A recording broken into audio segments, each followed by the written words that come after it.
Josh, feel free to get as technical as you want with this answer. What are you looking for in terms of improvement from Justin Fields? Downfield, pass game, production, consistency. I'll say it all year long. Being able to process information post snap and anticipate guys coming open down the field. In this league, you can't wait for them to come open. It's timing, it's trust, and that's where Justin needs to take a big step. First, you have to trust your protection. Then you have to trust your receivers getting to the right spot and being able to uncover themselves and get open. And then it's on Justin to throw the ball in a timely fashion and an accurate, obviously accurate delivery. So, he can dink and dunk it. Most NFL quarterbacks, can dink and dunk and get production in the pass game that way. But in this league, with the way it's set up, if you're going to keep up with the teams that can score points, you got to be able to throw the ball down the field. He needed personnel to be added up front. He needed personnel to be added on the perimeter. They have made steps to do that. So I think if you're a Bears fan, coach, anyone in Haugh, I want to see increased and consistent production on Sundays. One thing I've noted about the other ability to allow for yards after the catch on the edges especially is Fields' understanding of how the threat of his run, as much as the actual run, is going to change the distance between the layers of the defense. Whether it's bringing the linebackers up, whether it's causing a safety to take a false step, is part of this post-snap recognition also, in your estimation, an understanding of how terrified the defense might be of him running when his goal could be just to buy his guys more space? 100. I love this question. So this is something that Mitch really struggled with. Mitch had all the athletic ability in the world, not Justin Field athletic ability, but he had ability to elude and escape. While you're on the move, you have to be able to have eyes downfield and field vision. You don't want a quarterback who sees the game through a straw. You need wide vision. Obviously, the best in the league at this right now is Patrick Mahomes. It's miraculous. He's got eyes of an eagle. Justin keeping his eyes downfield, being able to find receivers is going to create havoc for a defense because you can't cover guys all day. And you have to respect Justin's legs and ability to make explosive plays with his legs. As he develops in that area, now you're going to rack up off-script production. And that's what the league is about. There's great play callers in this league that can scheme up a game. Sean Payton, McVay, Shanahan.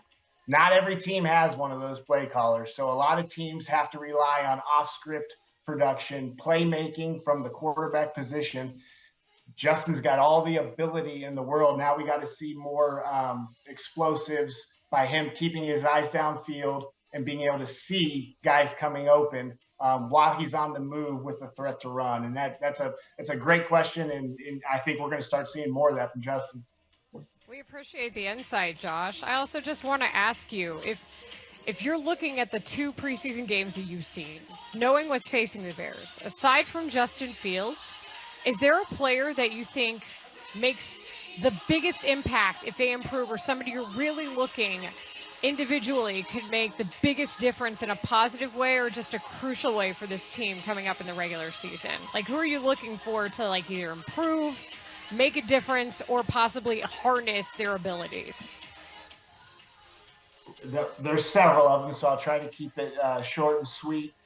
That's okay. I'm just going to keep it at the two tackle spots. Lump those guys together. 2 young guys with a lot of talent. I think last year the left tackle got a little bit of a reprieve because of the run-heavy, run-focused offense.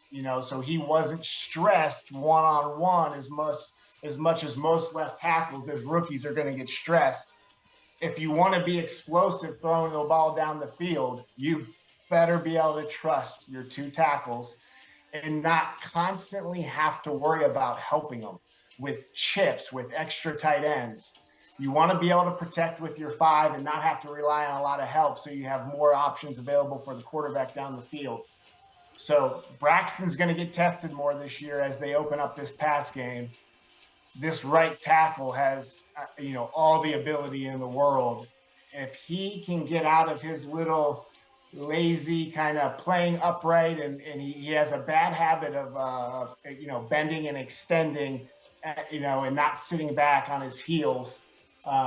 If he learns to use his hands and he learns to sit his weight back and not play upright, he can be as good as any tackle in this league.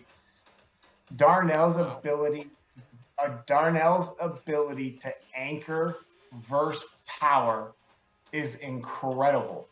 Mm-hmm. The way he absorbs contact, and this is with very average, mediocre hand use in college.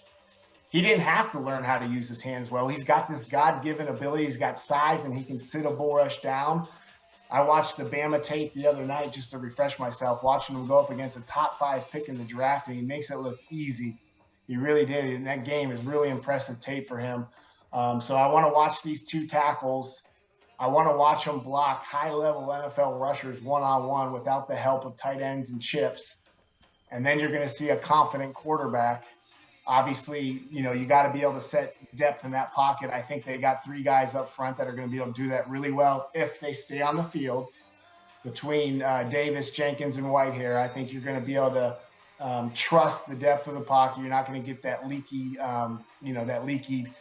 inside pass rush that really, really bothers and frustrates quarterbacks. And it's going to come down to these two tackles.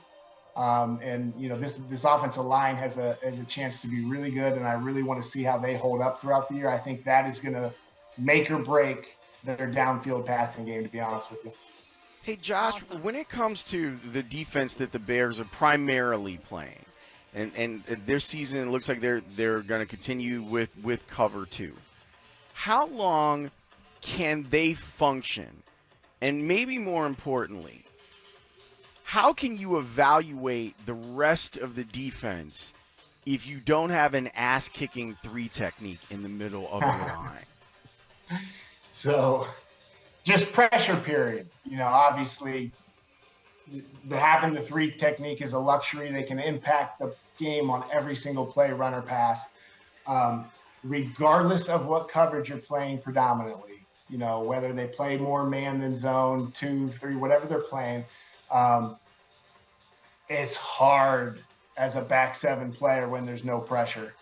We had the luxury in 2018 of having one of the best defenses in the league, but I'll be perfectly honest with you, we didn't have a top flight secondary. We had good players. Kyle Fuller with pressure, consistent pressure in front of him, Pro Bowler. Kyle Fuller without pressure in front of him, target. Pressure is everything in this league. You have to have pressure. So whether it's coming from a 3 technique or it's coming from a game-wrecking defensive end, I think this year they're going to have to be a little more exotic and try to bring some pressure, with extra bodies, because they don't have a lot of one-on-one winners. But it's all about disrupting the quarterback's timing. So, without the pressure, it's going to be, there are going to be some long Sundays for these guys. There's no doubt about it. It's only year 2. You're not going to have a perfect roster in year 2. So to have that expectation, and the way I'm guessing the way the draft has fallen, there's been some secondary players that they couldn't pass up. And if you have those guys graded higher than the 3 techniques and the defensive ends, you got to take the better player. And just trust the process, and it'll be a complete picture in year 3 and 4. Right now, they just don't have a lot of guys that can win consistently up front. So you're going to see some secondary players get frustrated, and you're going to see some guys get exposed a little bit.